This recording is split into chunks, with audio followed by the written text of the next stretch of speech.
안녕하세요. 저는 화려한 돌싱으로 여유 있는 삶을 즐기며 지금은 행복하게 살고 있는 40대 여자입니다. 지금이야 저 혼자 잘 먹고 잘 살면 되니까 인생의 모든 것을 즐기고 있지만 불과 몇 년 전에는 저도 남들과 다름없는 며느리 중 하나였습니다. 지긋지긋한 시댁을 가차없이 버리고 나니 정말 행복하더라고요. 그래서 이렇게 사이다 같은 사연 함께 공유하고 싶어서 용기 내서 한번 글을 올려봅니다. 제 이야기를 듣고 공감해주시고 같이 화도내주시고 속 시원함까지 같이 느껴주시기를 바라봅니다. 저는 어릴 때 아버지가 돌아가셔서 홀어머니와 함께 아등바등 살았습니다. 어머니께서 그 시절에 여자 혼자 먹고 살기도 힘든데 딸까지 먹여 살려야 하니 얼마나 힘드셨겠습니까? 다행일지 모르겠지만 아버지께서 회사에서 일을 하시다가 사고로 돌아가신 거라 산재로 취급되어 보상금을 넉넉하게 받았습니다.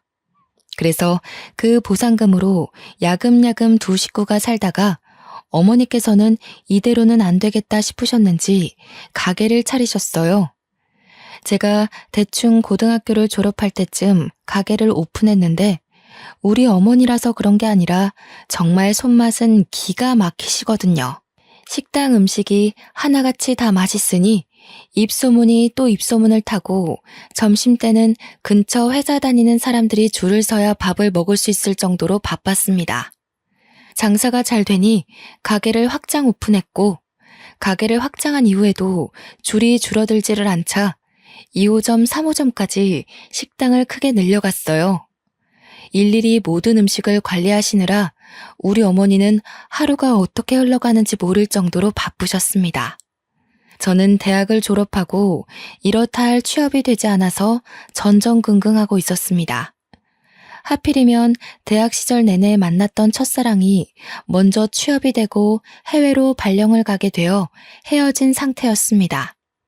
해외로 발령을 가도 연락만 잘 되면 오래오래 만날 수 있을 거라 생각했는데 어쩜 가자마자 연락이 두절되더라고요. 솔직히 저를 떼어내기 위해 술을 쓴 건 아닌가 너무 슬퍼서 잡생각도 많이 들었죠. 저는 집에서 놀고 먹으면 뭐하냐고 차라리 가게에 일하러 나오라는 어머니의 말에 바쁜 식당 일을 돕기 시작했습니다. 그래도 학교 다닐 땐 싹싹한 성격과 봐줄 만한 외모로 친구들도 많았어서 취업에 실패한 친구들 몇 명 끌고 식당에서 열심히 일을 했어요. 와, 식당 일이라는 게 보이는 게 전부가 아니더라고요. 저를 키우기 위해 이 모든 일을 새벽부터 밤늦게까지 혼자 짊어지고 온 어머니에게 존경심이 들었습니다. 제가 더 잘해야겠다 그런 생각만 가득했어요. 우리 어머니 식당은 근처 회사들 덕분에 점심시간이 제일 바빴습니다. 어김없이 제대로 쉬지도 못하고 점심시간에 주문을 받고 열심히 음식을 나르고 있었는데 물을 나르다가 그만 어떤 손님과 부딪혀 물을 쏟고 말았어요. 으아, 차가워. 저는 남자 손님의 외마디 비명에 놀라서 서둘러 주방에서 마른 수건을 가져와 손님 다리에 묻은 물을 닦아드렸습니다. 어떡하죠? 너무 죄송해요. 그냥 마시는 물이긴 한데 혹시 원하시면 제가 세탁비라도 드릴게요. 그냥 물인데 뭐 어때요? 괜찮습니다. 식당 일이 많이 바쁘신 것 같은데 일 보세요. 손님은 아주 너그럽게 저의 실수를 이해해 주셨습니다. 저는 너무 감사해서 계란말이를 서비스로 드렸어요. 저에게 고맙다고 인사를 해주시더라고요. 그 이후에도 그 남자 손님은 저희 식당에 매일 찾아왔습니다. 알고 보니 넉살이 워낙 좋은 손님이라면서 우리 어머니와도 안면이 있는 분이시더라고요. 준규? 그 사람 여기 건너편에 있는 회사 직원이야. 거기가 무슨 건축 부자재 다루는 회사라고 하던데. 저는 그냥 그렇구나 했습니다. 제가 물을 쏟는 실수를 하긴 했지만 그거 말고는 전혀 접점도 없었고 그닥 관심이 가는 타입은 아니었어요. 게다가 저는 첫사랑과 헤어진 일에 대한 충격이 아직 가시지 않은 상태였죠. 취업 걱정도 해야 하는데 어머니 식당에서 알바비를 받으면서 일을 하다 보니 딱히 돈이 급하지도 않고 취업에 대한 생각이 점점 줄어들더라고요. 이래서는 안 되겠다 싶어서 바쁜 시간에만 식당 일을 도와드리고 오후 시간에는 직장인 스터디를 찾아서 공부를 시작했습니다. 물론 저는 직장인까진 아니었지만 직장인들과 스터디를 하게 되면 그래도 취업에 대한 팁을 좀 얻지 않을까 싶어서였어요. 그런데 그 모임에서 제가 물을 엎질렀던 준규 씨를 다시 만날 수 있었습니다. 알고 보니 그 스터디에서 꽤 오랜 시간 공부를 했다더라고요.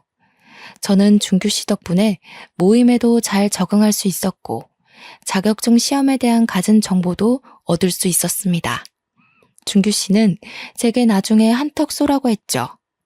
그렇게 스터디가 끝나고 제 취업 준비에 발벗고 나서주는 준규 씨와 몇 번 따로 만나 밥을 먹게 되었고 자연스럽게 데이트를 시작했습니다.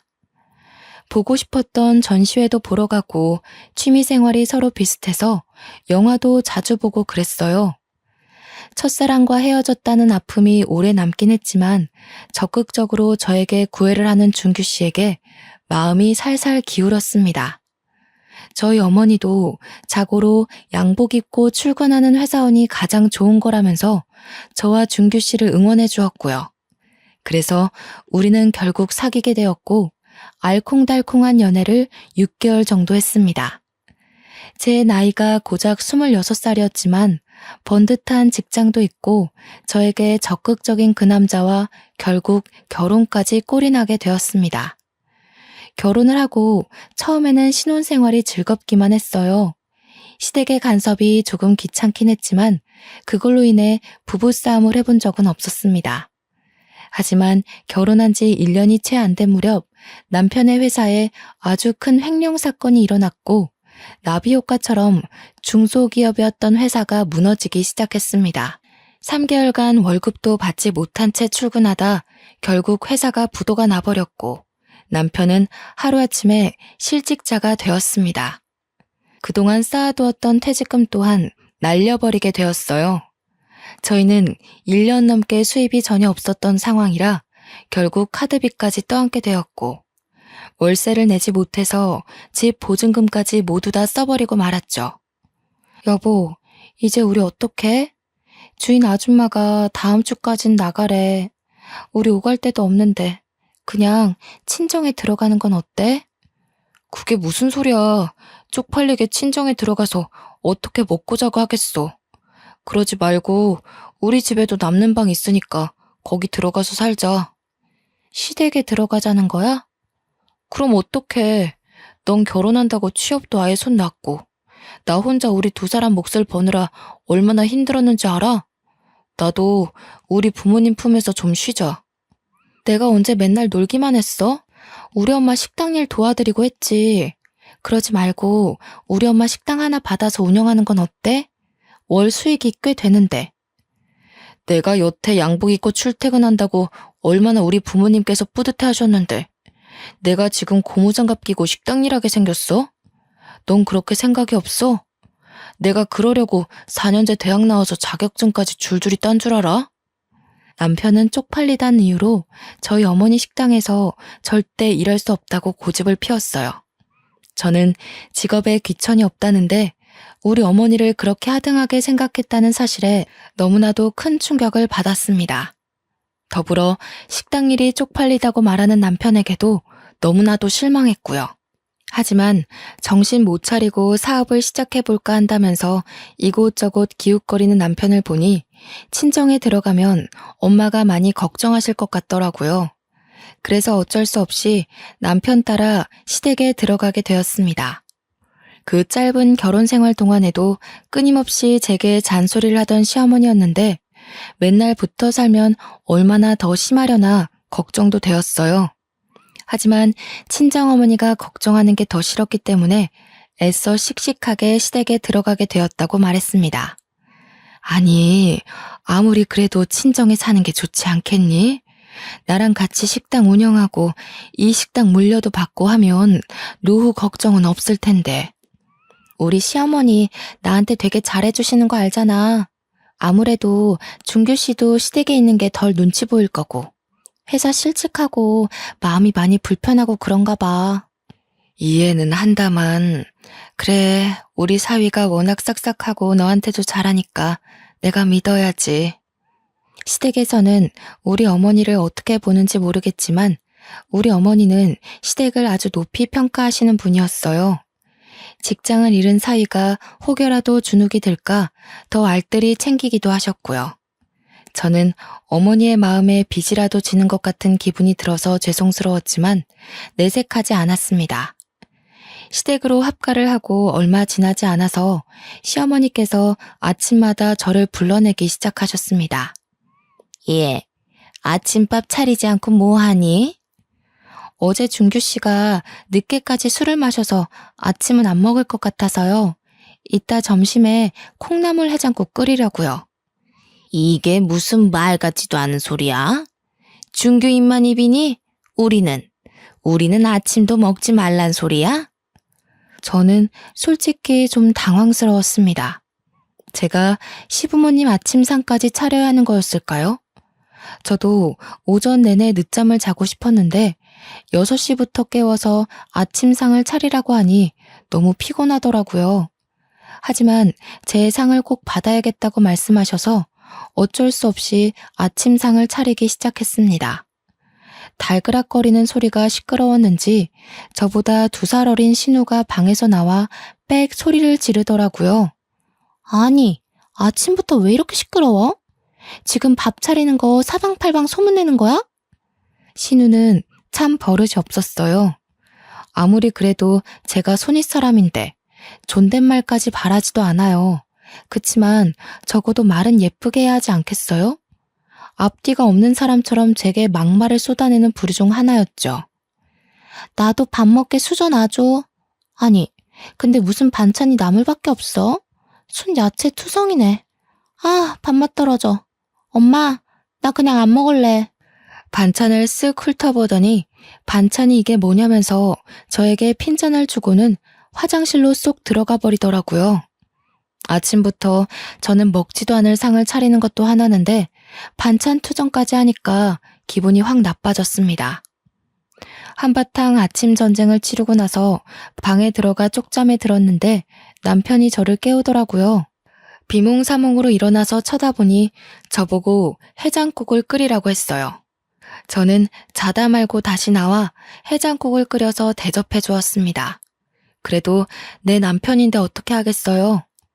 나 오늘 사업 같이 할 동업자 만날 거야. 사업에 대한 계획 접은 거 아니었어요? 접긴 뭘 접어. 그러면 평생 여기서 우리 부모님한테 손 벌리면서 살 거야? 그러지 말고 우리 엄마 가게 물려받자니까. 내가 고작 식당 일 일하려고 지금까지 쎄빠지게 공부한 줄 알아? 자꾸 그렇게 못 배운 티 내지 말고 당신도 돈 벌 생각해. 해장국을 후루룩 들이키더니 나갈 준비를 하는 남편을 보면서 서운했습니다. 예전처럼 전시회며 영화며 그런 여유 생활을 즐기자는 건 아니었지만 온통 적밖에 없는 시댁에 저만 덜렁 남겨놓고 나가는 남편이 참 싫었어요. 하지만 그럴 때마다 남편은 저에게 항상 똑같은 말만 했어요. 조금만 기다려봐. 아버지께서 우리 빚 갚아주시고 전세금만 다시 생기면 그때 분가해도 늦지 않아. 우리 빚이라고 해봐야 얼마 없는데 그거 우리 엄마한테 말해서 갚아도 되잖아요. 남편은 잠시 생각에 잠긴 듯 말이 없었습니다. 그리고는 멋쩍게 저에게 털어놓더라고요. 사실은 내가 이번에 사업한다고 아버지한테 1억 정도 빌렸어. 그러니까 그것도 빚은 빚이지. 암튼 내가 사업 잘 되면 돌려드리긴 할 건데 몰라. 아무튼 그런 줄 알아. 저와 상의 없이 시댁에 손을 벌린 남편이 너무나도 한심했어요. 게다가 무슨 사업을 할 건지 정확하게 정해놓은 것도 없고 아직 시작 단계에도 미치지 못하면서 1억이나 빌리다니요. 철이 없어도 너무 없는 거 아닌가 하는 생각까지 들었습니다. 하지만 늘 불행은 한꺼번에 휘몰아치는 법 아니겠어요?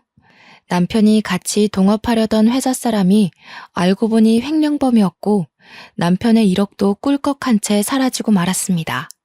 남편은 망연자실해서 돌아왔고 이 이야기를 전부 전해들은 시부모님 또한 난리가 났습니다. 당장 돈 내놓으라고 호통을 치는 시아버지 때문에 저희 부부는 그날 바로 돈을 벌기 위해 힘써야 했습니다. 전 친정어머니 가게에 나가 정식으로 일을 배우기 시작했고 남편은 막노동이라도 뛰어야겠다면서 아침 일찍 인력사무소에 출근을 했어요.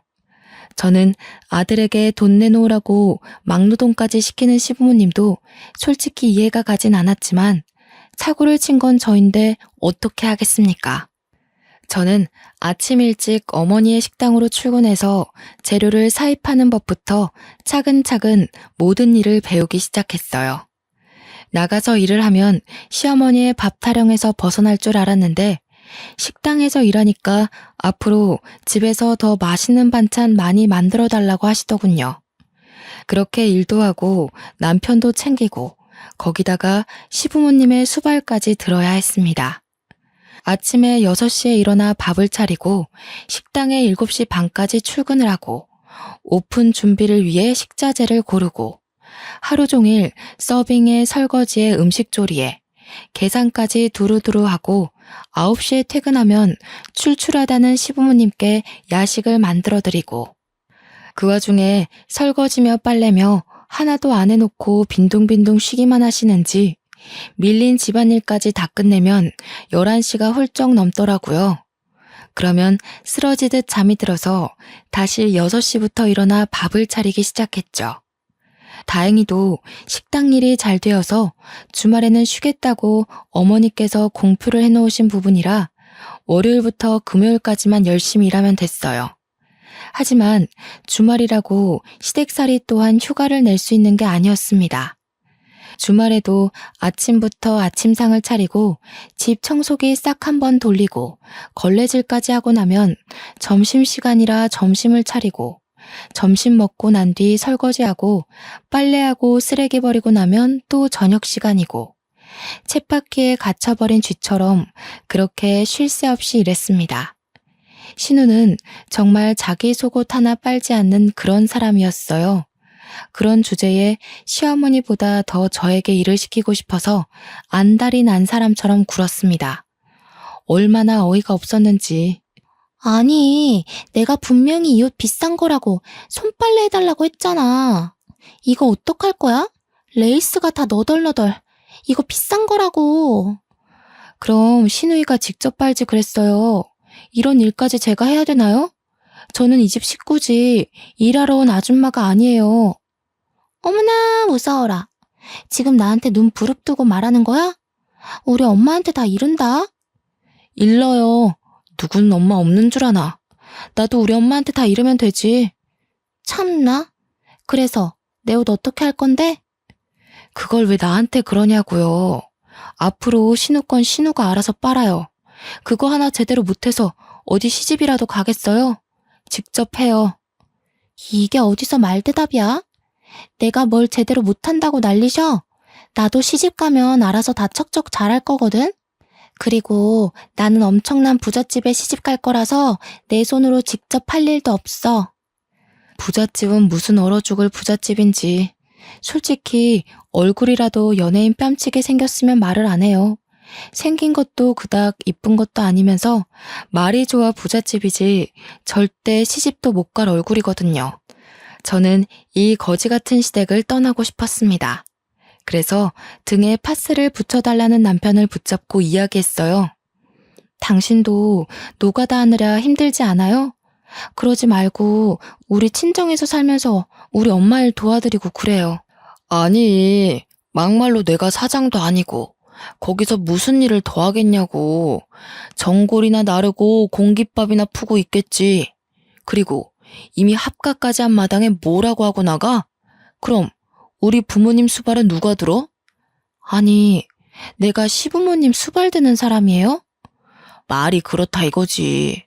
그리고 며느리가 시부모님 수발 드는 거야 당연한 거 아니야? 우리가 여기서 짐 싸서 나가면 그것도 체면 구기는 거야. 남편은 말도 안 되는 논리를 펼쳐가면서 저를 설득했어요. 설득이라기보다는 강요나 다름없었죠. 제 힘든 사정을 아시고 어떻게든 적게 일시키고 월급은 더 많이 주려고 애쓰는 우리 어머니랑은 달랐어요. 돈은 계속해서 밑빠진 독에 물 붓는 것처럼 사라지고 그 와중에 빚 갚고 생활비까지 달라는 시댁 식구에 지방 청소까지 맡기는 신우는 용돈 달라고 당당하게 말하고 진짜 왜 이딴 집안에 시집을 왔나 싶었습니다. 그러는 와중에 아주 제 인생을 바꿔버릴 일이 생기고 말았어요. 어느 날부턴가 친정어머니 얼굴이 누렇게 뜨는 것 같아서 영양제도 챙겨드리고 푹 쉬시라고 했는데 갑자기 구토를 막 하시면서 쓰러지시길래 응급실에 갔더니 글쎄 검사 결과가 간암이라고 하는 거예요. 이미 진행이 꽤 되어 있다면서 친인척들 포함해서 최대한 많은 가족들이 이식 검사를 진행하는 게 좋겠다고 했습니다. 저희 친정어머니에게 남은 가족은 저 하나뿐이라 하늘이 무너지는 것 같았습니다. 하지만 저는 저 혼자라도 이식 적합 검사를 받겠다고 했고 적합 판정이 나오면 무슨 일이 있어도 수술을 하겠다고 마음을 먹었습니다. 그리고 이 사실을 시댁 식구들에게도 말했어요. 저희 어머니께서 간 이식 수술을 하셔야 한다고 합니다. 그래서 저 한 달 뒤에 적합 검사 받으러 가요. 아니, 장모님이 간 이식을 받으셔야 한다고? 왜? 간암이시래. 아니, 그러면 간 이식하고 임신은 어떻게 하냐? 그거 애는 낳을 수 있는 거냐? 절대 안 되지. 간 이식하면 평생 약 먹어야 되거든. 먹어야 되는 약도 엄청 많아서 애 낳으면 기형아 나을걸. 아니, 무슨 말씀을 그렇게 하세요? 절대 반대다, 절대. 너는 이제 출가 외인, 우리 박신의 집 식구인데 어디 내 허락도 없이 간 이식을 한다는 거야? 그게 무슨 소리세요, 아버님. 저희 엄마 죽어요, 간 이식 못 받으면. 유일하게 남은 가족이 저 하나뿐인데 그럼 제가 해야지 누가 하겠어요? 우리 집 대를 끊어놓으려고 작정을 했구나. 절대 안 돼. 시댁 식구들은 저에게 간 이식을 절대 하지 말라고 했어요. 저는 기가 막혔습니다. 하나뿐인 저의 가족이자 저를 평생 사랑으로 아껴주신 저희 어머니께 제 간 하나 못 드릴 이유가 있겠습니까? 어머니를 살릴 수만 있다면 심장도 떼어드릴 수 있는 마음이었어요. 당연히 제가 해야 된다고 생각했고 저 아니면 안 된다고 생각했습니다. 너 만약 잘못되면 우리 아들은 어쩌고?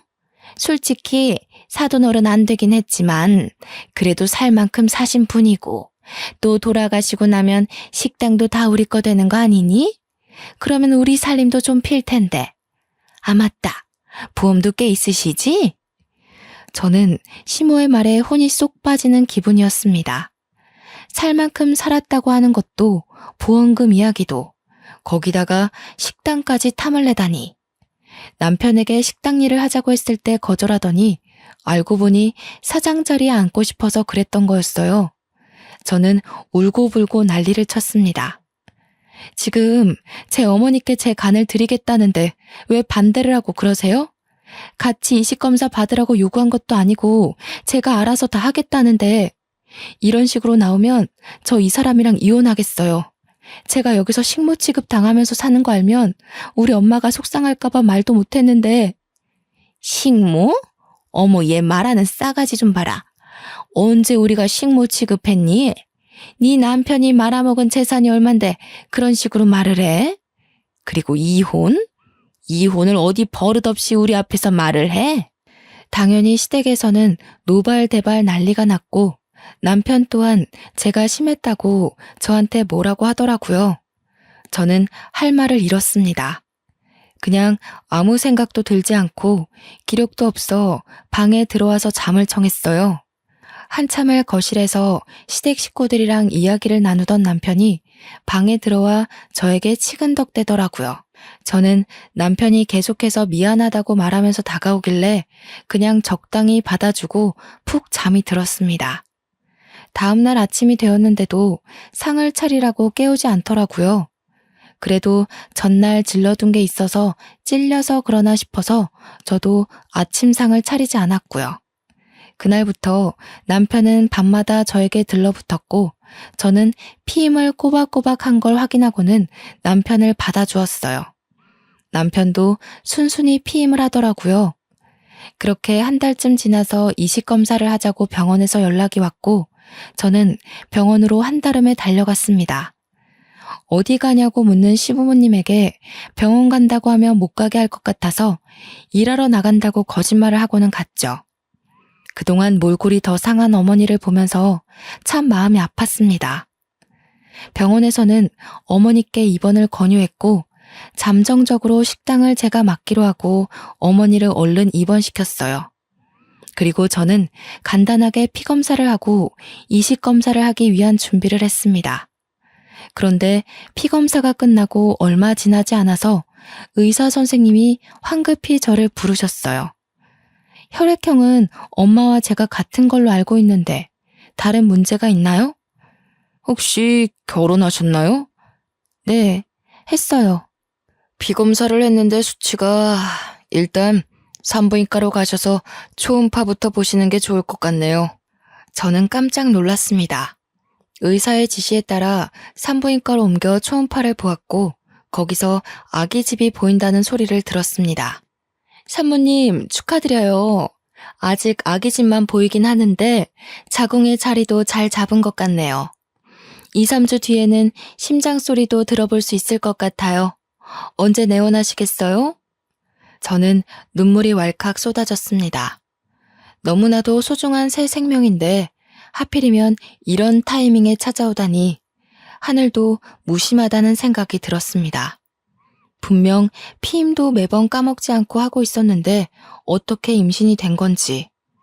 결국 병원에서는 임신 초기 단계이고 절대 안정을 취해야 된다고 했고 간이식 검사도 할 수 없다고 했습니다. 저는 울고불고 매달렸지만 산모는 절대 안 된다는 의사 선생님의 말에 좌절하고 말았어요. 결국 친정어머니도 이 사실을 알게 되셨고 저의 손을 꽉 잡아주셨어요.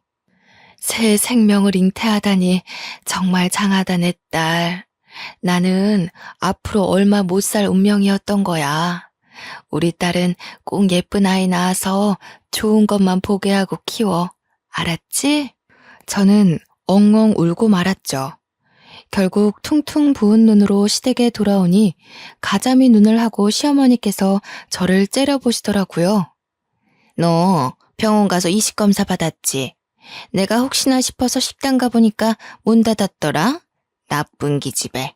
지 잘못되면 우리 아들은 어쩌라고 그런 위험한 짓을 기어코 하겠다고. 그만 좀 하세요. 소원대로 간이식 못하게 됐으니까 저 좀 냅두시라고요. 왜? 부적합하대? 이식 안 된대? 당신 나한테 할 말 없어요? 우리 피임 잘했잖아요. 근데 어째서 임신했대? 정말? 우리 친정어머니는 오늘 내일 얼만큼 살지도 모르는 마당에 제가 임신했다는 소식을 밝히자마자 시댁은 마치 경사라도 난 듯 웃음꽃이 폈습니다. 시부모님도 남편도 얼싸안고는 아이가 태어나면 이름을 뭘로 지어야 하는지, 딸인지 아들인지 지들끼리 이야기를 나누느라 정신이 없더군요. 저는 그런 시댁 식구들에게 일말의 정까지도 모두 떨어졌습니다. 결국 저희 친정어머니는 이식을 받지 못해 병원이 깊어지셨고 병원에 입원한 지 3개월 만에 그렇게 하늘나라에 가셨습니다. 저는 친정어머니를 보내고 오느라 정신이 없는 와중에도 장례를 치렀어요. 아이를 가지는 바람에 결심했던 이혼도 미루게 되었죠. 모든 장례가 끝나자마자 남편은 숨겨두었던 본색을 드러냈습니다. 가게 말인데 그거 운영을 내가 하면 좋을 것 같아. 그게 무슨 소리야? 고무장갑 끼고 일 못하겠다며. 식당 일 하려고 4년제 대학 나온 거 아니라며. 왜 소리를 지르고 그래? 어차피 사장님 하는 건데 식당이나 사업이나 그게 그거지. 그리고 사장이 고무장갑 끼는 거 봤어? 어차피 운영은 당신이 다 할 줄 알고 나는 관리만 하겠다는 거지. 우리 준이도 취직시켜주고 우리 엄마 아빠도 2호점 3호점 운영하고 하면 딱이겠다. 저희 어머니께서 피땀 흘려 일궈낸 사업을 홀라당 가져가겠다고 하는 그 모습이 정말 짐승 같았습니다. 저는 절대로 안 된다고 했어요. 절대 안 돼. 싫어? 우리 엄마 가게 탐내지 마. 그렇게 욕심부려서 좋을 게 뭐가 있어. 이제 남은 건 우리 부모님 뿐인데. 장모님도 오히려 좋아하실걸? 부모님 노후 준비도 해드리고 당신은 덜 피곤하고 좋잖아. 맞아. 언니, 마음을 좀 곱게 써. 이제 남은 건 우리 엄마 아빠 뿐인데 부모님처럼 모셔야지. 안 그래? 근데 언니, 나 궁금한 게 있는데 언니네 엄마 사망보험금 얼마 받았어? 저는 신우이의 말에 눈을 확 흘겼습니다. 우리 어머니 돌아가신 지 일주일도 안 돼서 마치 보따리라도 내놓으라는 듯 구는 시댁 식구들의 신물이 났어요. 도대체 사망보험금은 왜 물어보는 건지 진짜 우라통이 터져 나갈 것 같았습니다. 우리 엄마 사망보험금이 왜 궁금한데요? 억 단위 아냐? 아니, 나 이번에 시집 갈 것 같은데 그 집이 좀 부잣집이거든. 내 인생 쫙 핀 거지. 근데 나보고 인테리어랑 홍수랑 체어오라잖아. 한 2억 정도 들 것 같더라고. 언니네 엄마 보험금으로 해결하면 안 될까? 이거 완전 미친년 아냐? 뭐? 언니, 지금 나한테 미친년이라고 한 거야? 그래, 솔직히 언니 입장에선 좀 그럴 수 있지. 욕해도 되니까 2억만 해줘. 알다시피 우리 엄마 아빠 노후자금을 오빠 사업자금 해줬다가 망한 거 기억나지? 그럼 언니가 해줘야지. 내가 저렴하게 알아보긴 했는데 독일제로 넣으려니까 값이 좀 있긴 하네. 솔직히 하늘에서 지켜보는 사돈어른도 지금 네가 혼자서 돈 꽉 쥐고 있는 것보다 가족한테 쓰는 걸 더 기뻐하실 게다. 그러지 말고 보험금 받은 걸로 한 2억만 해줘라. 당연히 더 있으면 더 줘도 되고. 저는 소리를 꽥 질렀습니다. 화병이 날 것 같아서 가슴을 퍽퍽 때리며 주저앉아 울었습니다. 한참을 울고 있는데 머리가 핑 돌면서 갑자기 어지럽더라고요. 멍하니 어지러움을 이겨내려 하고 있는데 남편의 외마디 비명이 들렸습니다. 구급차 불러! 저는 그렇게 정신을 잃고 쓰러졌습니다. 삐삐 하는 소리와 함께 슬며시 정신이 들어 눈을 떠보니 병원 천장이 보이더라고요. 죽은 건지 산 건지도 모를 정도로 정신이 없었죠. 그때 귓가에 소리들이 들려오기 시작했습니다. 남편과 시댁 식구들의 대화였어요. 저는 잠에서 깬 걸 들키지 않으려 눈을 다시 감았습니다. 진짜 그 타이밍에 애가 딱 들어서서 다행이지. 안 그랬으면 장모님 이식수술 받았겠지? 안 그래도 안 들키게 구멍 잘 뚫어놓았으니 망정이지. 아니 근데 쟤도 참 불쌍한 인생이지 뭐냐. 덕분에 우리 가족한테는 잘 됐지만. 오빠가 호구 하나 제대로 물었지 뭐. 간이식 수술해야 하는 타이밍에 딱 애가 생겨. 친정엄마 죽자마자 애도 유산되고. 저 몸으로 어떻게 식당 운영하겠어? 그러니까 차근차근 식당 뺏어오란 말이야. 그나저나 2억은 주려나? 보험금 대충 알아보니까 그 정도 나온다며? 내가 다 일일이 전화해서 알아봤지. 준이 너 부잣집에 시집가면 오빠 모른 척하면 안 돼. 알지? 걱정 말고 돈이나 잘 챙겨 놓으셔. 대화를 들으면서도 속으로 지금 듣고 있는 게 드라마가 아닌 현실이 맞나 싶었습니다. 이불 밑에서 몰래 휴대폰으로 녹음 어플을 켜서 대화도 다 녹음했어요. 이제 유산도 했겠다. 식당만 잘 인수하면 소원대로 이혼해줘야지. 안 그래도 내가 요즘 진짜 기가 막힌 여자애 하나 물었거든? 얼굴도 이쁜데 몸매도 좋아. 내가 유부남인 거 알면서도 명품백 한두 개 쥐어주니까 나한테 들러붙더라. 바람난 거 안 들키게 잘해. 괜히 책 잡혔다가 빈털털이 되는 수가 있어. 걱정 마. 쟤 전혀 눈치 못 챘어.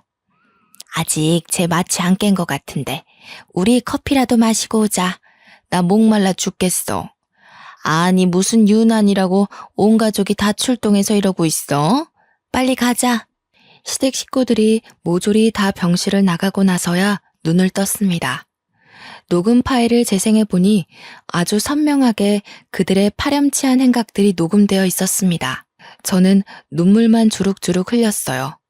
대충 1시간쯤 지났을까 남편이 돌아왔고 제가 깨어있는 걸 보더니 유난을 떨면서 제 걱정을 하는 척 했습니다.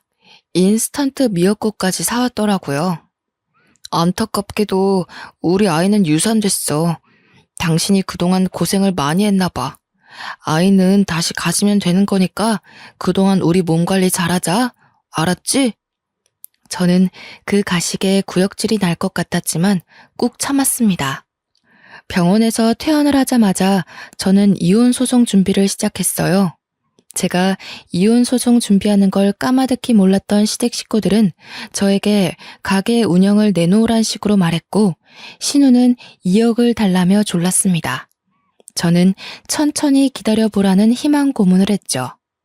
일주일이 넘게 지나고 모든 자료를 변호사님께 넘겼고 소송 준비가 끝났다는 연락이 오자마자 저는 이혼 서류를 들이밀었습니다. 당연히 시댁 식구들은 난리가 났죠. 아니 이게 무슨 짓이야? 이혼이라니.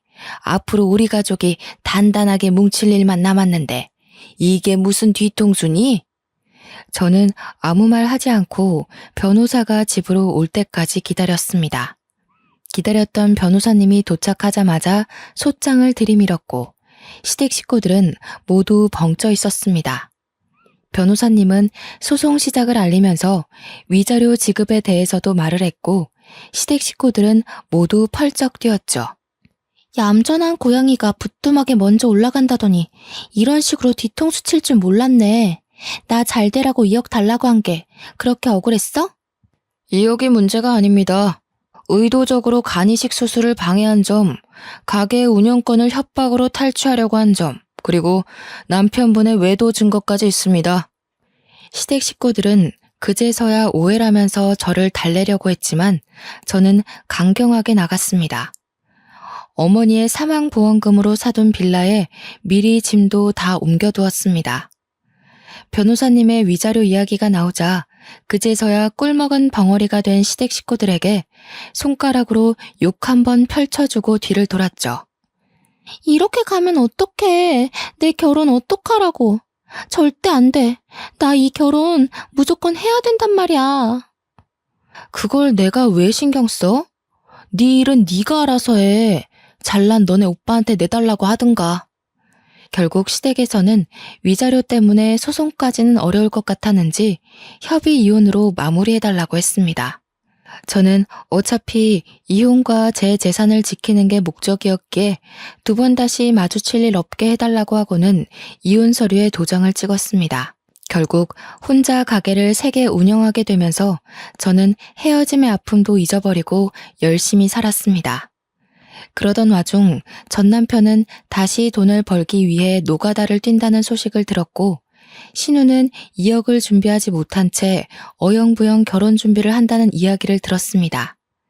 저는 마음이 좀 가라앉으니 파렴치한 놈들에게 복수를 하고 싶다는 생각이 들었어요.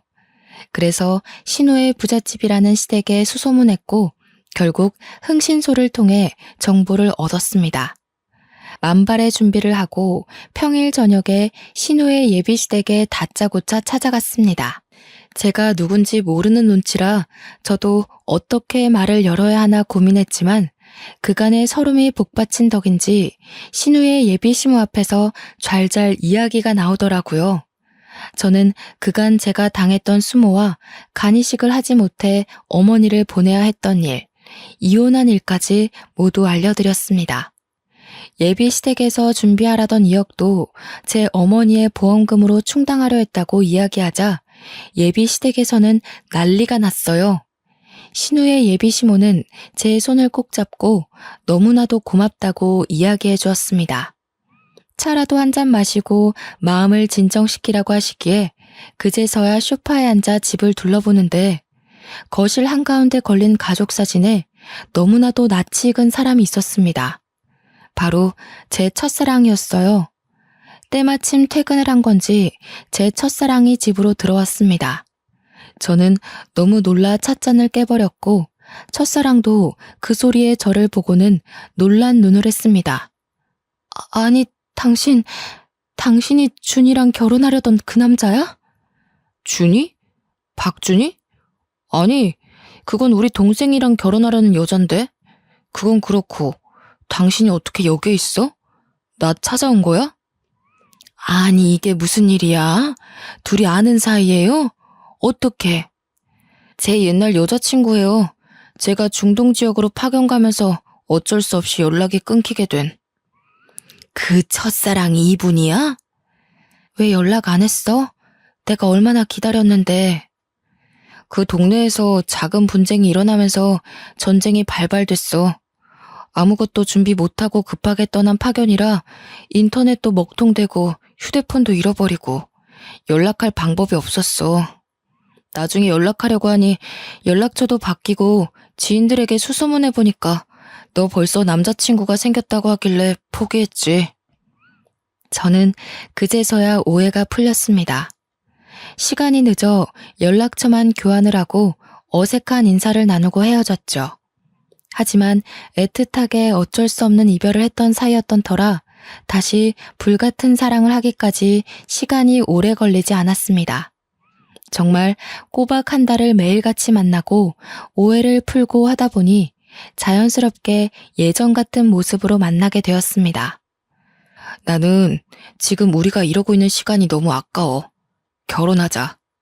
저는 결국 첫사랑의 마음을 받아주었습니다.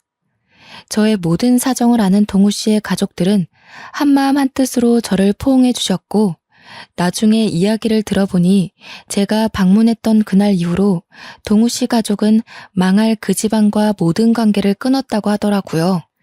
전 신우가 미련을 가지고 계속해서 집 앞으로 찾아온다는 이야기는 들었지만 제가 정식으로 결혼 허락을 받는 날에서야 실제로 집 앞에 찾아온 신우를 만날 수 있었습니다.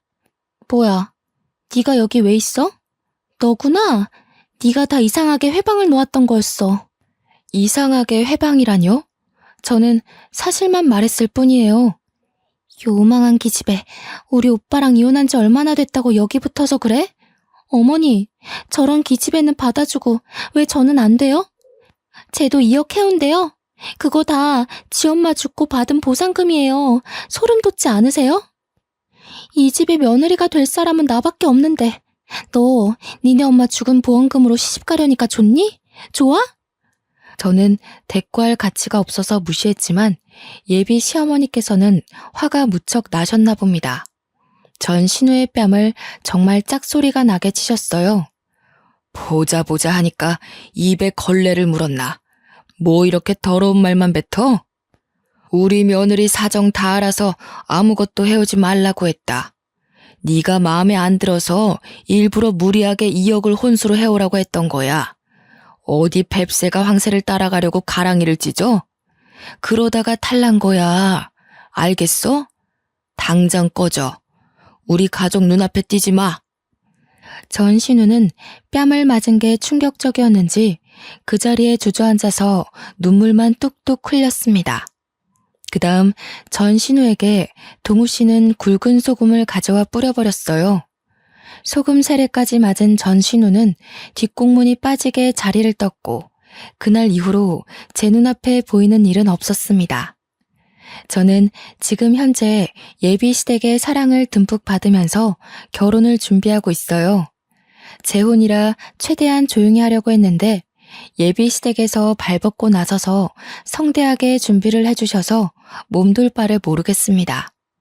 이제 가족의 연을 맺게 된 동우 씨의 동생도 전 신우의 실체를 밝혀주어서 너무 고맙다며 쑥스럽게 제게 인사를 하더라고요.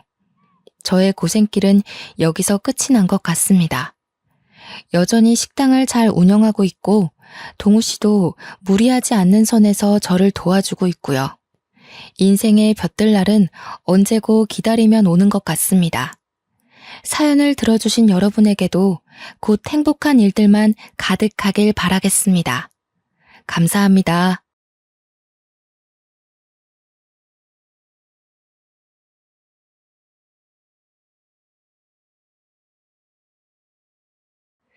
안녕하세요. 저는 인천에 사는 35살 싱글맘이에요.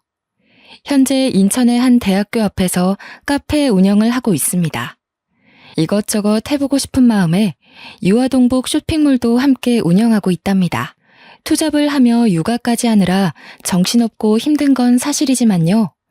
한참 말을 하기 시작한 5살 된 아들과 저는 너무 행복한 일상을 보내고 있어요. 3년 전에 아버지가 돌아가셨는데 제가 이혼까지 하고 싱글맘이 될 수밖에 없었던 사연을 들려드리고자 해요. 그 사건을 계기로 사람은 겉만 보고 판단하면 안 된다는 걸 뼈저리게 느꼈거든요. 여러분들에게 제 이야기를 들려드리면 많은 공감이 될 것 같습니다. 저는 원래부터 사람을 좋아했는데요. 외동으로 자란 탓에 형제가 있으면 좋을 것 같다는 생각을 늘 했었습니다. 제가 외동인 이유는 엄마가 저를 낳고 자궁 쪽에 문제가 생겨 수술을 하셨기 때문이에요. 출혈도 심하셨고 원래 몸이 약하셨던 분이라 출산 후에 건강 상태가 많이 안 좋아진 상태셨죠. 결국 어머니는 수술 후유증과 합병증으로 제가 초등학교 3학년이 된 해 돌아가셨어요. 홀로 남겨진 아버지는 엄마의 죽음 슬퍼할 겨를도 없이 어린 저를 키우셔야 했지요. 아버지는 시골에서 농사를 지으시며 저를 부족함 없이 뒷바라지 해주셨어요. 1만 평 정도 되는 논에서 쌀농사를 지으시고 깨, 배추, 감자, 고구마 등 없는 게 없었죠. 주로 농수산물 시장에 직접 내다 팔기도 하셨지만 마트나 백화점에도 납품을 하셨답니다. 유기농으로 키우신 작물들이고 좋다는 입소문이 난 덕분이었죠. 아무튼 아버지는 저를 키우시면서 유행에 뒤처질까 계절마다 새로운 옷을 사입히셨고 남들이 웬만하면 가지고 있는 아이들한테 인기 있는 것이면 무조건 사주셨고 엄마 없이 자란 티를 내면 안 된다며 머리도 손수 묶어주시기까지 하셨는걸요. 그렇게 유년 시절을 보내고 대학을 졸업하고 막 사회에 발을 들이기 시작할 무렵이 되었죠. 당시 25살이었던 저는 유아교육과를 졸업하여 어린이집 교사로 근무를 시작하게 됐습니다. 예쁘고 귀여운 아이들과 생활을 하다 보니 매일매일이 활기찼어요. 한 명도 아니고 아이들을 보육하는 건 상당한 에너지를 필요로 하지만 저에게 와서 안기는 아이들을 보면 없던 힘도 솟아나곤 했죠. 어린 나이에 남의 애를 돌보는 게 쉽지 않은데 잘 챙겨주신다며 학부모들 사이에서도 제 평판은 좋았습니다. 어린이집 교사로 근무한 지 2년쯤 되었나? 어느 날 같이 근무하던 동료 교사가 소개팅을 주선해주겠다고 하는 겁니다. 모임에 갔다가 휴대폰을 하는데 우연히 제 사진을 본 지인이 소개시켜달라며 졸랐다는 거예요. 저는 아직은 연애할 생각이 없어 한사코 거절했죠. 선생님은 지인이 사람 됨됨이가 좋고 무엇보다 인물이 훤칠하다며 칭찬을 아끼지 않았죠. 아이 참, 한 선생, 진짜 좋은 사람이라니까. 내가 보장해. 어차피 이제 좋은 사람 만나서 슬슬 결혼 생각도 해야 하지 않아? 내 체면 봐서라도 제발 한 번만 만나주라. 내가 자신 있게 오케이 했는데 안 나가면 내 체면이 말이 아니잖아. 응? 아, 선생님, 제가 그렇게 말씀드렸는데도 먼저 소개해 주신다고 말을 해버리면 어떡해요. 진짜 선생님 부탁이니까 나가는 거예요? 잘 안 돼도 제 탓 아니에요. 그래. 내가 한 선생님 의사도 안 물어보고 마음대로 소개시켜 주겠다고 한 건 미안해. 그래도 아까운 사람이니까 소개시켜 준다는 거지. 나 믿고 한번 잘해봐. 자신의 얼굴을 봐서라도 만나달라고 사정을 하는 통에 결국 소개팅 자리에 나가버렸죠. 그 남자는 저보다 2살이 많았고 금융업계에서 일하는 펀드 매니저였어요. 주선자의 말대로 훤칠한 키와 준수한 외모, 번듯한 옷차림새, 누구나 좋아할 법한 있어 보이는 훈남형 스타일이었습니다. 솔직히 잘생긴 외모에 첫눈에 반했던 저는 연락처를 주고받고 적극적으로 대시했어요. 나중에 들어보니 남편은 솔직한 심정으로 제가 마음에 들지 않았었다고 해요.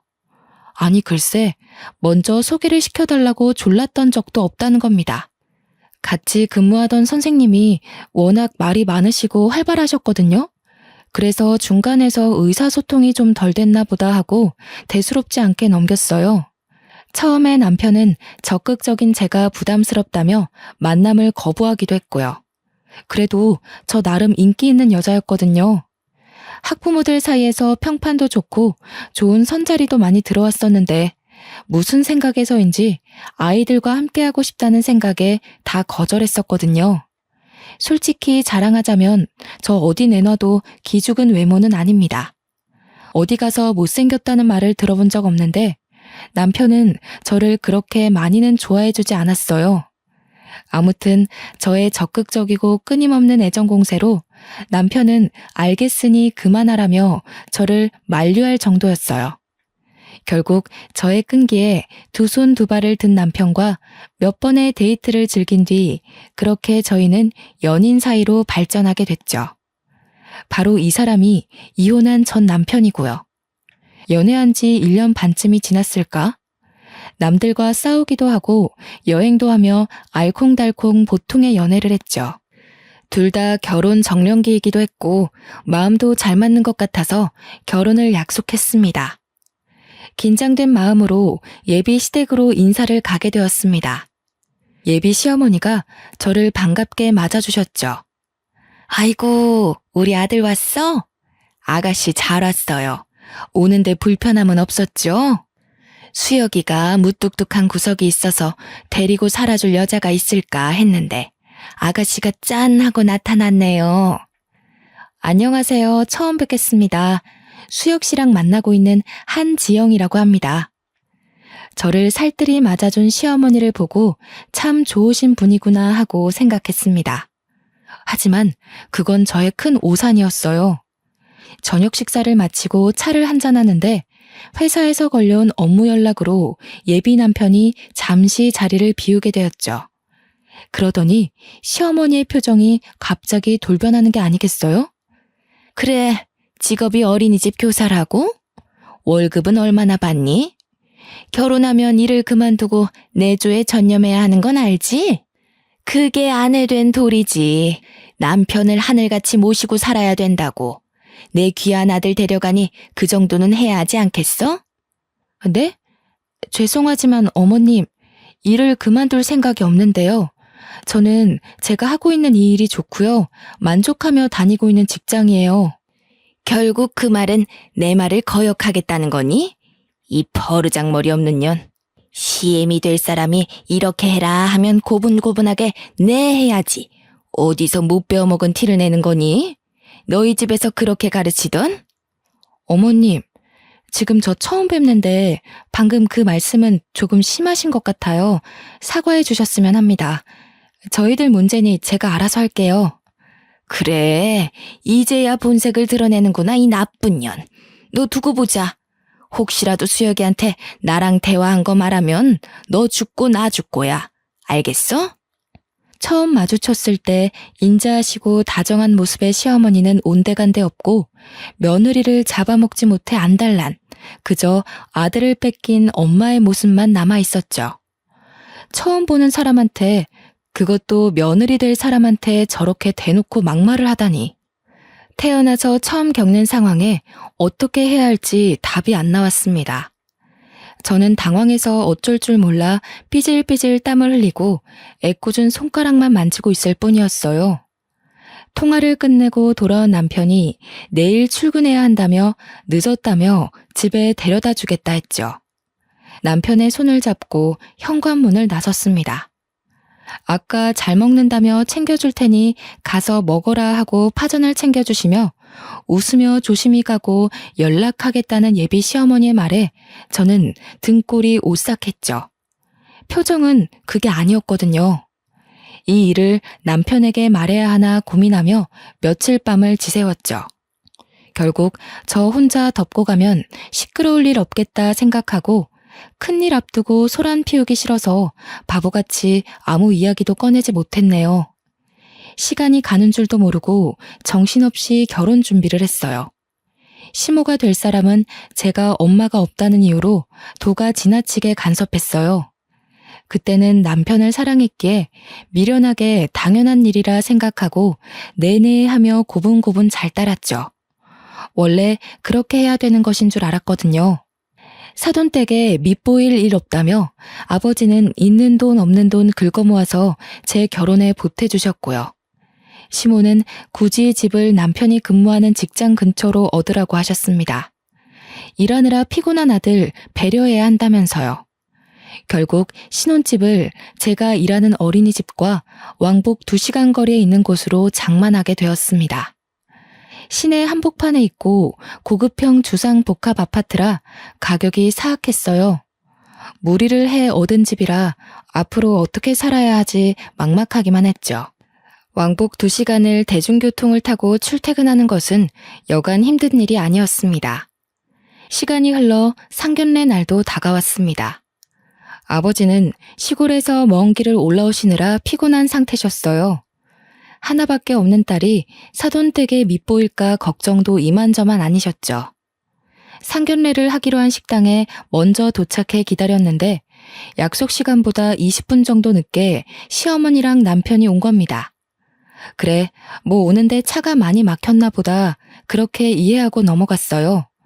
그런데 아버지 면전에 대고 시어머니가 말씀하는 게 너무 가관이었습니다. 부족한 딸 자식 이렇게 시집 보낸다 하니 아쉬울 따름입니다. 제가 아이 엄마가 먼저 하늘나라로 가고 그래도 부족함 없이 키웠다고는 하는데 사돈댁에 누만 안 됐으면 하는 바람입니다. 저희 딸 잘 부탁합니다. 사돈, 지영이는 어디 가도 이런 신랑감 못 구해요. 우리 잘난 아들이 좋다고 하니까 결혼시키는 거고요. 지영이 아직 배울 게 많아 보입니다. 그리고 결혼하실 때 얼마나 보태주실 예정이세요? 필요하신 부분이 있으면 언제든지 말씀해 주세요. 딸아이 하나 시집 보내는데 그 정도도 못해줄 부모가 어디 있나요? 원하시는 게 있으시거든 아이들 통해서 말씀해 주시죠. 시어머니는 대놓고 아버지에게 얼마를 해줄 수 있냐며 무엇을 해주겠냐며 따지듯이 물으시더라고요. 요즘은 반반 결혼이 유행이어서 저도 당연히 그런 식으로 하겠지 했는데 귀한 아들이랑 결혼하니 그 대가를 치러라. 그런 뜻으로밖에 안 들렸어요. 상견례가 끝나고 이 결혼을 해야 하나 속으로 망설였지만 아버지께서는 사돈댁도 자기 아들 걱정하는 마음에 그렇게 말한 거 아니겠냐며 좋게 생각하라고 하시더라고요. 아니나 다를까 며칠이 지나 남편을 통해 예단 예물 목록을 보내셨어요. 목록을 보니 정말 기가 찼습니다.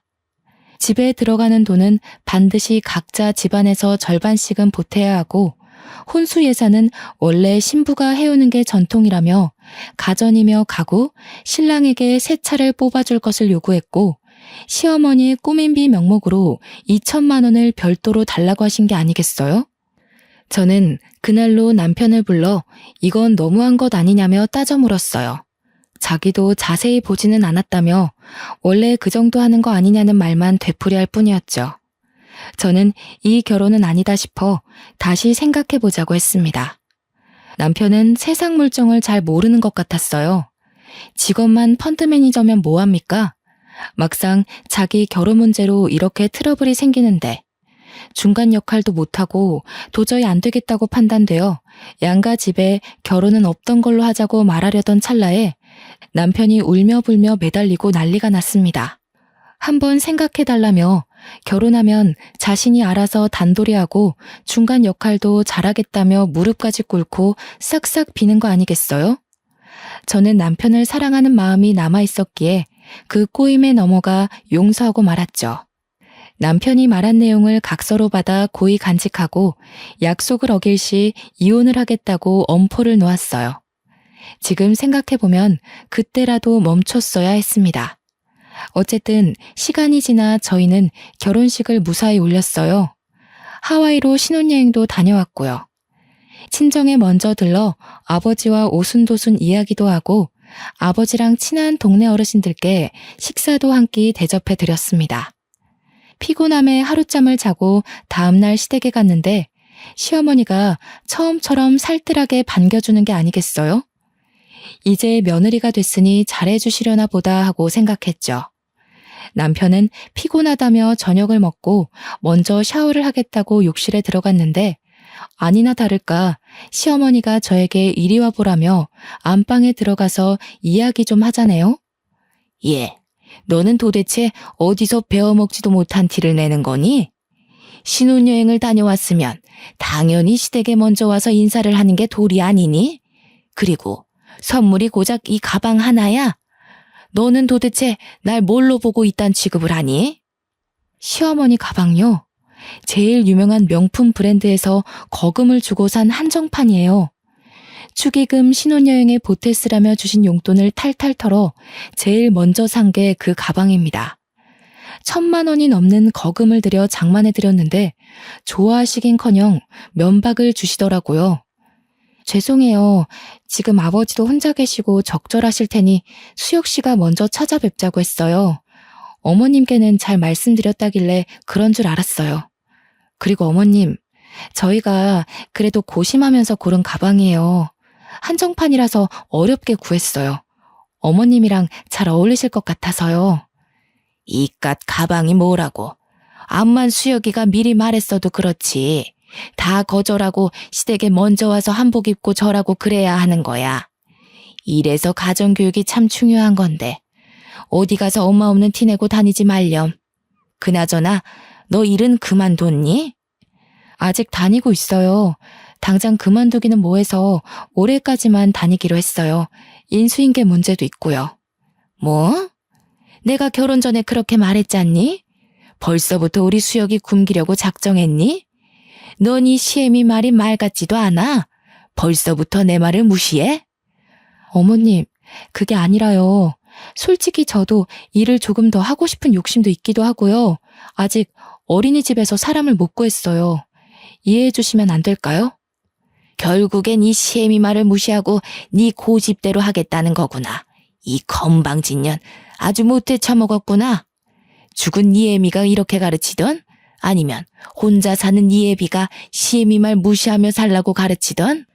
저는 돌아가신 엄마로 모자라서 아버지까지 욕보이며 막말을 하시는 시어머니를 보며 울컥했지만 결혼한 지 일주일도 안 되었는데 집안에 큰 소리가 나면 안 된다 생각해서 그저 고개를 푹 숙이고 화를 삭힐 뿐이었죠. 왜 이때 대들지 못했나 후회만 가득하네요. 남편이 씻고 나오자 이상한 분위기를 감지했는지 시어머니에게 왜 그러냐고 묻더라고요. 시어머니는 저를 걱정하는 표정으로 바꾸더니 신혼여행 다녀와서 애가 피곤한 것 같다고 데리고 들어가서 쉬라고 이야기하시는 겁니다. 그런 시어머니의 이중적인 모습에 겁도 났고 소름이 돋았죠. 그렇게 신혼을 즐길 새도 없이 우리에겐 아이가 찾아왔어요. 임신 후 컨디션이 많이 좋지 않은 탓에 결국 일하기로 한 기간을 다 채우지 못하고 퇴사를 하게 됐죠. 일을 그만두고 집에서 살림하면서 퇴근하는 남편을 열심히 내조했어요. 하지만 저도 임신을 해서 그런가 감정 기복도 심하고 허리와 다리가 너무 아팠거든요. 남편은 일이 바쁘다는 핑계로 아침에 일찍 나가 밤늦게 들어오기 일쑤였어요. 저는 자연스레 혼자 밥 먹고 혼자 무언가를 한다는 것에 익숙해지기 시작했죠. 그런데 아무리 정성스런 내조를 해도 남편은 저에게 고맙다는 말 한마디를 하지 않았어요. 이제 와서 생각해보면 왜 그런 대우를 받고도 바보같이 버티고만 있었나 싶네요. 그 와중에 시어머니는 이중적인 면모를 보이셨어요. 참 여전하셨습니다. 남편 앞에서는 임신한 며느리를 살뜰하게 챙겨주는 착한 시어머니 코스프레를 하더라고요. 아들 앞에서 휙휙 돌변하는 시모의 모습에 기가 차서 할 말을 잃었습니다. 자리에 남편이 없는 걸 확인하고는 잔소리와 설교는 물론 폭언까지 서슴지 않고 내뱉으셨죠. 예, 임신했어도 허리를 곱게 펴고 있어야 아이도 곱게 자란단다. 그리고 너 아무리 임신했다고 남편 밥 굶기면 안 된다. 애 가진 게 뭐 대수니? 나 때는 애 낳고 하룻밤 자고 나가서 바로 일도 하고 그랬어. 여자는 응당 그렇게 해야 되는 거야. 어디서 못 배운 티 내지 말고 이 시애미가 가르쳐줄 때 잘 새겨들어. 이후에도 계속되는 시어머니의 두 얼굴에 결국 참지 못하고 남편한테 이야기했습니다. 근데 남편의 반응이 가관인 거예요. 임신해서 너무 예민한 거 아니냐며 진정 좀 하라면서요. 당신 지금 임신했다고 너무 예민하게 구는 거 아니야? 난 우리 엄마가 당신한테 엄청 잘해주는 모습만 봐서 좀 안 믿긴 해. 그리고 이중적인 모습이라니 단어가 좀 그렇다. 그래도 시어머니인데 당신이 좀 이해하고 받아줄 수는 없어? 좋은 게 좋은 거라고 하잖아. 설마 엄마가 안 좋은 뜻으로 그런 말 할 사람도 아니고. 당신이 좀 예민한 것 같아. 당신은 내가 힘들다고 말하면 한 번쯤은 얼마나 힘들었냐고, 많이 힘들었냐고 위로해 줄 수는 없어? 진짜 너무하다. 다른 사람도 아니고 당신 와이프가 이렇게 힘들다는데 내 말에 공감 하나 안 해주잖아. 역시 남의 편이라더니 그 말이 딱 맞네. 조금만 참으라는 말이 그렇게 어렵냐? 엄마가 악의적으로 너한테 뭔가를 했다면 벌써 소란이 나도 났겠지. 어른이 노파심에 그러는데 너가 좀 이해해라. 가만 보니 임신해서 그런가 왜 이렇게 사람이 신경질적이야? 뭐? 말 다 했어? 나 임신하고 하루라도 다리 뻗고 깊게 잠든 적 없어. 당신이야말로 나한테 관심 좀 가져. 그래도 제 딴에는 어머니 말씀처럼 남편 내조 잘해주려고 매 끼니 밥도 해먹이고 최대한 피로감을 풀어주려고 퇴근 후에 뭐 사달라고 따로 부탁하는 것도 없었거든요. 근데 저더러 참으라고만 하니 너무 기가 찼습니다. 막달이 다가올수록 둥그렇게 불러온 배를 부여잡고 일하는 게 쉽지 않았어요. 제가 낑낑대는 모습을 보이니 남편은 몸 생각부터 하라고 이제 식사 준비 안 해줘도 괜찮다고 하더라고요. 몸이 무겁고 움직이기도 벅찬 탓에 밥을 차려주지 못했지만 남편도 알아서 잘해 먹으니 걱정은 없었습니다. 며칠 뒤 어김없이 시어머니가 전화를 했습니다. 너 어제도 수혁이 밥 안 차려줬다며? 걔가 착해서 그렇지. 너 왜 우리 아들 굶기니? 안 그러기로 나랑 약속까지 했잖아. 내가 애초에 너 같은 애를 집안에 들이는 게 아니었어. 서로 좋다고 하니까 마지못해 결혼시켰지. 에휴, 며느리 복이 이렇게 없어서야. 남편에게 말해봤자 저만 이상한 여자가 될 것 같아서 속에 꾹 담아두었어요. 제가 이러려고 남편과 결혼했나 싶을 정도로 한심하다는 생각도 들더군요. 아이가 태어나고 밤낮이 바뀌어가며 육아를 하는데 너무 힘들고 지치더라고요. 배고파서 우는 건지 어디가 불편해서 우는 건지 알 길이 없었어요. 아이는 저를 찾아 자주 보챘고 도저히 안 되겠어서 아이를 안고 저도 같이 몇 번 울었습니다. 한 번은 남편에게 아이를 잠시 봐주면 금방 씻고 오겠다고 했어요. 씻고 나오니 남편은 정말 아이를 쳐다만 보고 있는 겁니다. 아이가 100일이 지날 때까지 기저귀 한 번 안 갈아본 사람이에요. 아이를 낳고 조리원에서 수유하느랴 몸조리하느랴 정신없는데 남편은 편한 침대에 누워만 있고 제가 무얼하던 신경 안 쓰고 잠만 잘 자는 사람이었어요. 그렇게 점점 남편에 대한 기대감조차 없어져 갔죠. 어느 날 저는 청천벽력 같은 소식을 듣게 됐습니다. 아버지 옆집에 사는 친하게 지내시던 김씨 아저씨가 저에게 전화를 하신 거예요. 어이, 지용이 잘 있는가? 지금 좀에 심각해서 내가 전화를 했구먼. 한씨가 자전거 타고 오다가 그만 트럭이랑 교통사고가 나불었어. 내가 연락을 받아서 급하게 병원에 데리고 왔구먼. 조금 상황이 심각하니까 어서 와야 쓰겄어. 아버지가 이웃집에 농사를 도와주고 집으로 오시는 길에 교통사고를 당하셔서 병원으로 이송했는데 생각보다 많이 위독하시다는 겁니다. 아저씨와 전화를 끊은 뒤 남편에게 연락해 아이를 맡기고 저 혼자 병원을 가보려고 했습니다. 여보, 어떡해? 아빠가 교통사고가 크게 나셨나 봐. 지금 병원에서 응급처치 중인데 아저씨 말로는 상태가 많이 위독하시대. 근데 나 애 혼자 두고 병원 못 가겠어. 그러니까 여보가 와서 잠깐만 애 봐주면 금방 갔다 올게. 뭐? 그런데 어쩌지? 나 지금 중요한 회의 중이거든. 조금 있다가 다시 전화할게. 뭐? 회의? 우리 아빠가 지금 돌아가시게 생겼는데 당신은 그딴 회의가 중요해? 막말로 당신 어머니가 다쳐도 이런 식으로 모른 척 할 거니? 아니잖아. 당신 장인어른이야. 회의고 뭐고 당장 집으로 와.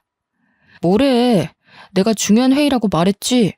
잘못하면 몇 억이 순식간에 날아가는데 네가 좀 이해해주면 안 되냐? 바쁘니까 좀 끊어. 세상에, 정말 기가 막히지 않나요? 저런 사위가 또 어디 있을까요? 장인어른이 당장 돌아가시게 생겼는데 회의해야 한다며 끊으라는 저 태도. 기가 막히고 화가 났지만 우선 아버지를 뵈야 했기에 6개월 된 아이를 들쳐매고 힘겹게 아버지가 계신 병원으로 달려갔어요. 택시를 타고 어렵사리 병원에 도착한 저는 응급실에 누워 계신 아버지를 보고 오열하고 말았습니다. 아버지는 산소 호흡기를 단 채 힘들게 숨을 쉬며 누워 계셨고 무지 고통스러워 보이셨어요. 출혈이 심한 탓에 온몸에는 붕대를 감고 계셨고 소독약이 코를 찌를 정도였죠. 한기태 씨 보호자 되십니까? 현재 몸 내부 출혈이 너무 심합니다. 의식도 없는 상태고요. 기계로 호흡만 얕게 하고 계시는 상태라 오늘 내일이 고비가 될 것 같습니다. 마음의 준비를 하고 계셔야 할 것 같습니다. 그 말을 듣는데 하늘이 무너지는 것만 같았습니다. 6개월이 된 아이 옆에서 눈물만 뚝뚝 흘리며 아버지를 살폈어요. 그런데 다음날 아침 아버지가 기적적으로 의식을 되찾으시며 힘겹게 손가락을 움직이셨어요. 힘겹게 눈을 떠서 저와 아이를 보고는 아빠가 정말 미안해 이 말 한마디만 남긴 채 그대로 눈을 감으셨습니다. 순식간에 호흡이 정지된 아버지의 손을 잡으며 세상이 떠나가라 오열했어요. 옆에 서 있던 아저씨도 저를 토닥여 주시며 함께 눈물을 흘려주셨습니다.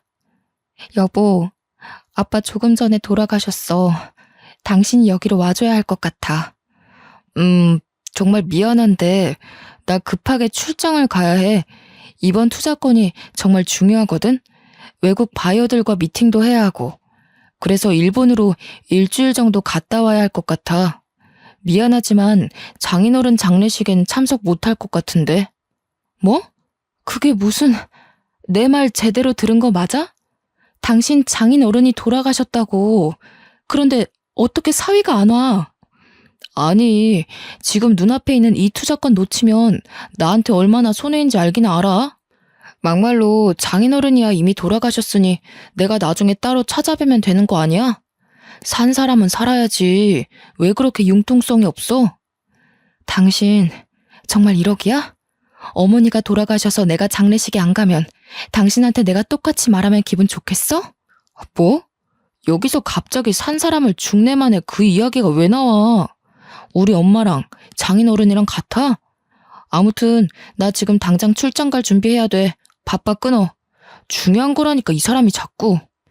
진작 이혼을 하지 않고 살던 것이 정말 후회가 됩니다. 장인어른이 돌아가셨는데 아무리 그래도 그렇지 그놈의 출장이 대수인가요? 저는 남편과는 더 이상 같이 결혼 생활을 유지할 이유가 없다고 생각했어요. 장례식이 끝나면 곧바로 이혼을 해야겠다고 결심했죠. 그 와중에 시댁에선 장례식장과 거리가 멀다고 사람 한 명 안 오고 고작 조의금 30만 원을 보내온 게 전부였습니다. 남편에게 몇 번 더 연락은 했지만 정말로 출장을 가버린 건지 끝끝내 받질 않더군요. 아버지를 황망히 보내드리고 오는 아이 달래느라 정신없이 장례식장에 앉아있는데 한기택 씨 따님 되냐며 어떤 사람이 찾아오는 게 아니겠어요? 안녕하세요. 저는 재산상속 전문 변호사 김윤호라고 합니다. 한기택 씨가 생전에 작성해놓은 유언장 전해드리려 합니다. 유언장에는 한기택 씨가 살아 생전 농사짓던 땅과 집, 나머지 재산을 모두 한지영 씨에게 상속한다는 내용입니다. 확인해보세요. 사실 집터와 농사짓던 땅이 가치가 있는 땅처럼은 보이지 않아서 애초에 상속 생각 안 하고 있었거든요. 별 기대를 안 했는데 그곳이 재개발 구역으로 선정되면서 땅값이 폭등했다는 거예요. 대충 계산해보니 15억 정도 되는 거금이었고요. 저는 장례식을 치른 후 은행, 서류 등 정리를 하고 집으로 올라왔죠. 차근차근 이혼 준비를 시작했습니다. 아버지가 살던 집과 땅은 모두 처분했어요. 상속세를 제외하고 정확하게 11억 7천만 원 정도 금액이더라고요. 남편은 제가 상속받는 사실을 모르는지 발인이 끝나고도 얼굴을 비추지 않았습니다. 그리고 남편이 돌아오기 전에 제 짐은 전부 싸서 새로운 보금자리에 모두 보내놓았죠. 그렇게 짐 정리가 얼추 끝났을 때 뻔뻔한 남편이 캐리어를 끌고 나타났습니다. 얼굴을 마주하고도 한마디 말을 걸지 않았더니 실실 웃으면서 자기가 미안했다며 이제부터 잘할게 한마디 말하고는 쏙 지방으로 들어가더라고요. 심지어 우리 아빠 장례식이 어땠는지 발인은 어디에 했는지 묻지도 않았습니다. 남편 모르게 이혼 전문 변호사를 선임해 이혼 소송을 위한 준비를 마쳐가고 있었습니다. 저 솔직한 심정으로요. 이제 와서 하는 말이지만 그때 남편이 혼자 고생시켜서 미안하다고 한마디만 했어도 이혼을 다시 생각해 봤을 거예요. 아이를 생각해서라도 용서하고 살았을 거란 말입니다. 하지만 이미 사위로서의 도리를 저버렸고 우리 아이에게 아빠로서 의무도 다하지 않았기에 이혼 생각은 변함이 없었습니다. 이혼을 결심한 뒤로 집안일에는 손을 뗐죠. 아니나 다를까 며칠도 안 돼서 집안 꼴이 정말 엉망이 되어갔습니다. 시어머니가 집에 와서는 집안 꼴이 이게 뭐냐고 우리 아들 밥은 어쩌냐며 소리치는데 더 이상 들을 이유도 없고 더 듣다가는 제가 욕을 할 것 같더라고요. 그래서 아이를 업고 안방으로 들어갔는데 시어머니가 뭐 하는 짓이냐며 소리를 지르대요. 더는 못 살겠습니다. 아무리 제가 엄마 없이 자랐고 부족한 며느리지만요. 이런 취급을 받으며 살 수는 없어요. 아빠 노릇도 못하는 남편 뭐하러 수발하며 사나요? 저 이제 남편 필요 없으니까 직접 끼고 살면서 아들 밥 챙겨주던 알아서 하세요. 아이고 머리야. 저년 말하는 뽐새 좀 봐라. 너 내가 엄마 없이 자란 티 내지 말라고 했어 안 했어? 이게 오냐오냐 하니까 아주 기어오르는구나. 당신 말 다 했어? 내가 다 사정이 있다고 그렇게 이야기했는데 1억이야? 나가도 애는 두고 나가. 당신이 무슨 능력이 있어서 애를 키워? 능력이 없는 건 당신들이야. 장인어른이 돌아가셨는데 그깟 출장이 중요해서 처자식은 안중에도 없는 당신이나 그저 아들하며 끼고 살려는 시어머니나 똑같아.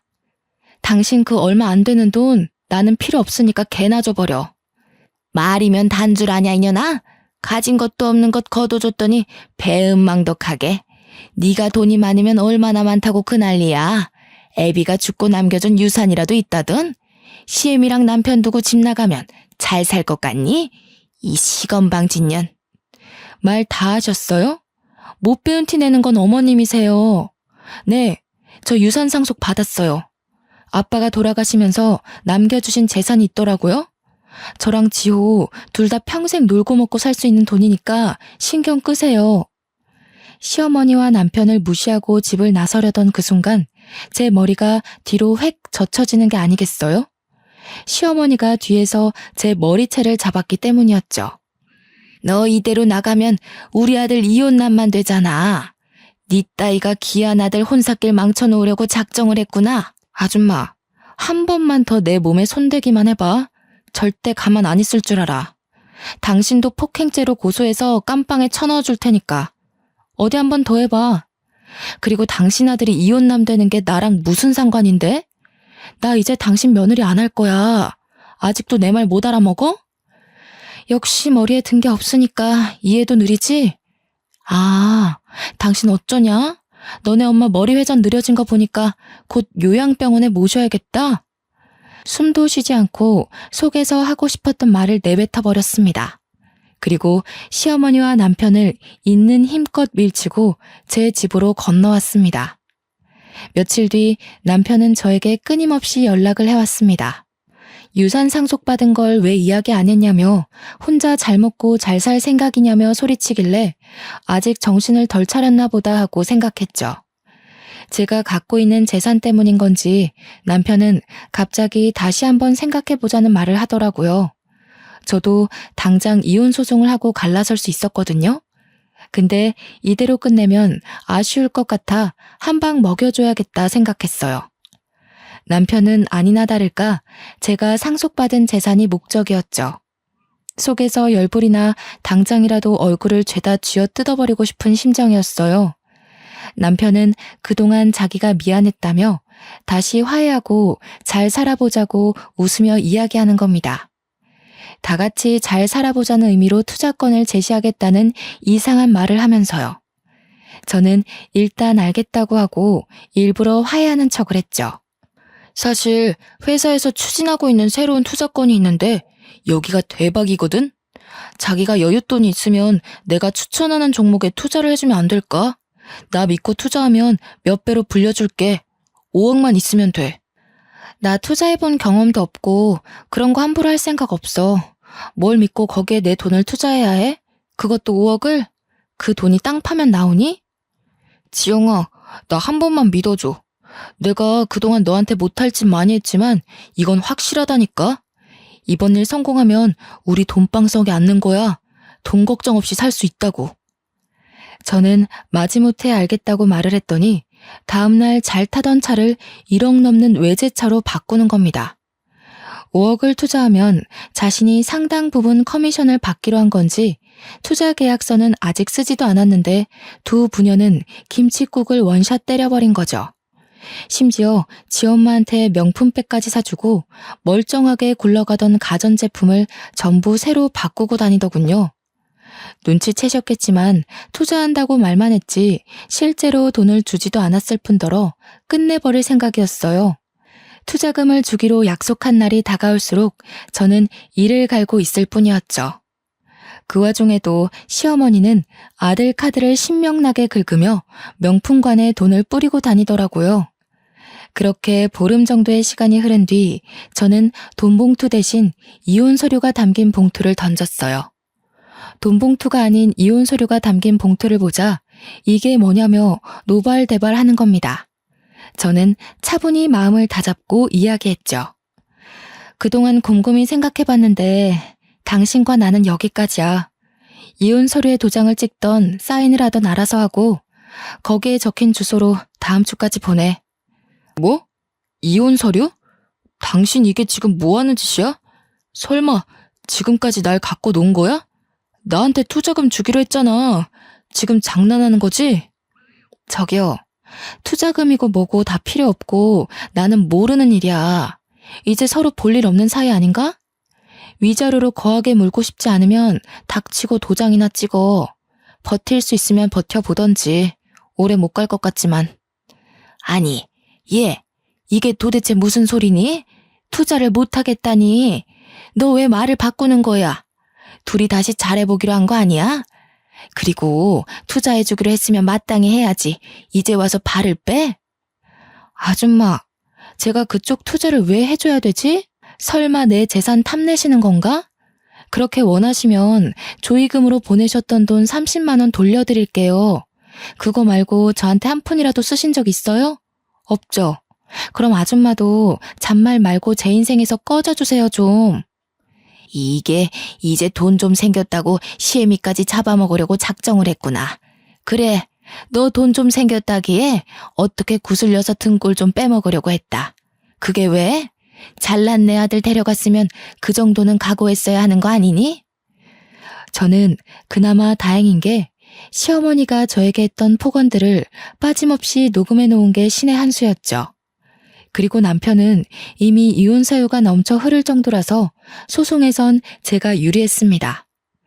남편은 돈이라도 달라며 애걸복걸 하더라고요.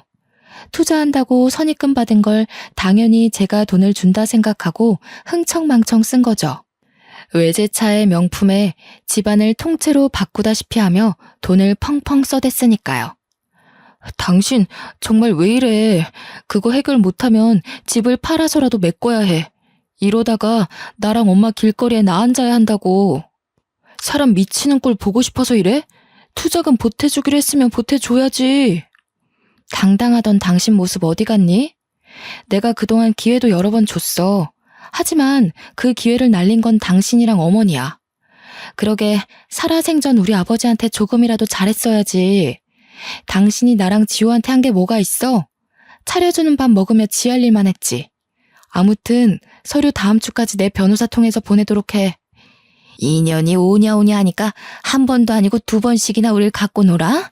잘 됐다. 이왕 이렇게 된 거 오늘 너랑 나랑 한판 하자. 시어머니는 상황 파악이 안 되셨는지 또 제 머리채를 잡으시더군요. 지난번에 이어 2번째예요. 너무 손버릇 고약한 아줌마 아닙니까? 남아있던 일말의 동정심마저 사라진 저는 그 아줌마를 간신히 떼어냈습니다. 당신들, 특히 아줌마, 내가 경고 안 했나요? 한 번만 더 내 몸에 손대면 가만 안 있는다고 했죠? 뒷감당 어떻게 하시려고 그러세요? 그냥 조용히 서류에 도장 찍어주면 될 일이었는데 일을 크게 만드시네. 감옥에서 남은 여생 보낼 준비하세요. 한바탕 난리친 뒤에도 돈을 달라며 돈을 주기 전에는 절대 이혼을 못한다며 끈질기게 연락을 해왔습니다. 저는 변호사를 통해 통신 제한, 접근 금지 신청, 주거지 접근 금지 신청을 해버렸어요.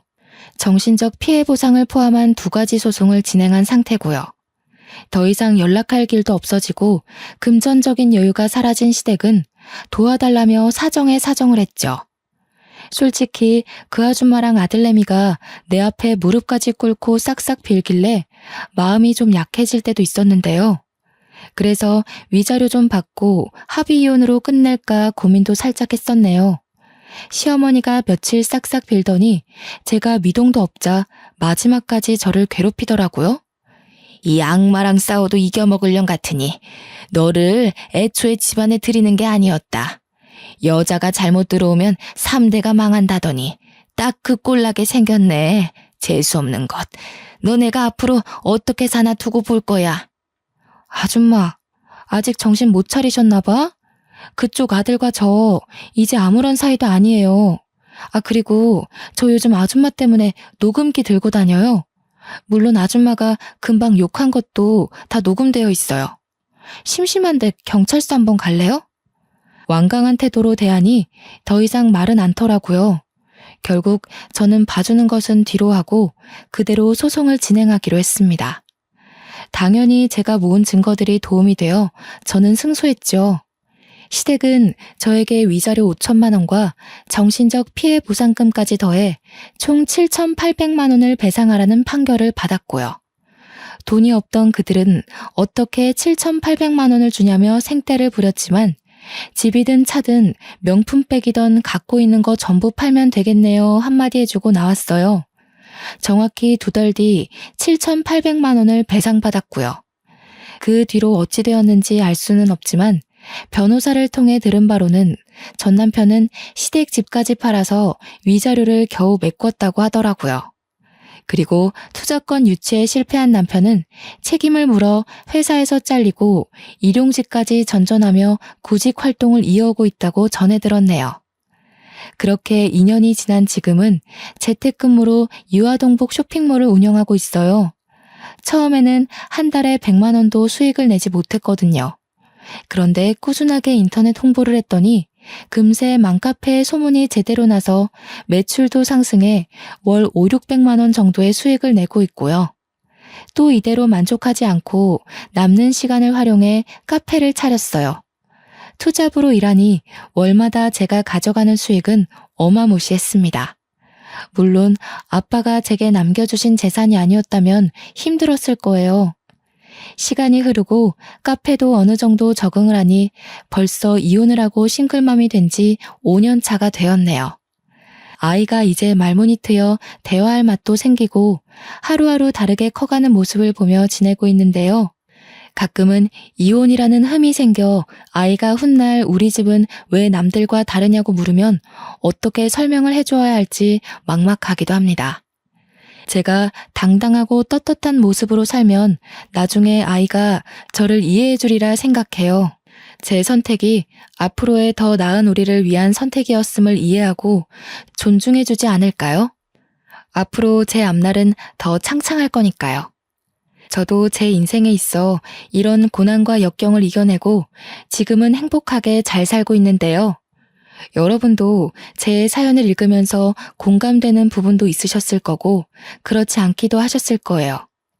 세상을 살다 보면 사람마다 살아가는 인생은 다 달라서 무궁무진한 것 같아요. 희망 속 삶은 보석처럼 반짝인다는 말이 있듯이 앞으로 여러분의 앞날에도 반짝반짝 빛나는 일만 가득할 거라 믿어요. 저의 긴 사연을 읽어주셔서 감사합니다. 행복하세요.